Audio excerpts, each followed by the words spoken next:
மலை சிவன் நமக்கு தெரியும். அப்போ மலையில் ஏற்றுற ஜோதி சிவனா இல்லை சக்தியா? ரெண்டுமே தாங்க. சக்தி எப்படி சிவன் கூட சேர்ந்தாங்க, ஏன் தீப திருவிழா கொண்டாடுறாங்க, அது பெரிய ஸ்டோரி. பட் இருந்தாலும் அதை நான் இப்போ ஷார்ட்டாக சொல்கிறேன்.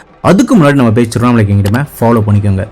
அம்பாள் விளையாட்டு தினமா சிவபெருமான் கண்ணை மூணு பாவத்துக்காக பூலோகத்துக்கு பிரார்த்தனை தேடி வராங்க. அம்பாலும் காஞ்சிபுரத்துல இருக்க கம்பை நதியோரும் மண்ணாலான சிவலிங்கத்தை பூஜை செஞ்சு அவங்க பாவத்தை போக்குறாங்க. தென் சிவபெருமான்ட்ட கேட்கறாங்க, நான் உங்க கூட சேரணும், அதுவும் கூட எப்பவுமே இருக்கணும், உங்க உடலோட இடபாகத்தை தாங்க அப்படின்னு கேட்கறாங்க. அதுக்கு நீ திருவண்ணாமலை போகணும் அப்படின்னு சிவபெருமான் சொல்றாரு. காஞ்சிபுரத்துல இருந்து அவங்க ஜேர்னி வந்து ஸ்டார்ட் ஆகுது. நிறைய தடைகளுக்கு அப்புறம் அவங்க கடைசியா திருவண்ணாமலை வந்து ரீச் ஆகுறாங்க. திருவண்ணாமலைக்கு வந்த அம்பாளுக்கு கௌதம ரிஷி வந்து உதவி பண்றாரு.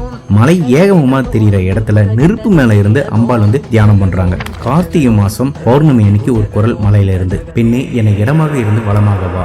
அம்பாலும் அந்த குரலை கேட்டு மலையை கிரிவலம் சுத்தி வராங்க. சிவபெருமானம் ஏத்துக்கிட்டு அவரோட இடபாகத்தை தராரு. அந்த நாளதான் வருஷம் வருஷம் கார்த்திகை தீபமா நம்ம கொண்டாடுறோம். இன்னைக்கு லட்சம் பேர் கிரிவலம் போனாலும் ஃபர்ஸ்ட் மலை சுத்தின பெருமை நம்ம பார்வதி தேவிக்கு தாங்க சேரும். ஆணும் பெண்ணும் சமம்ட்டு அன்னைக்கு சிவபெருமானும் பார்வதி தேவன் நம்மளுக்கு நிரூபிச்சிருக்காங்க.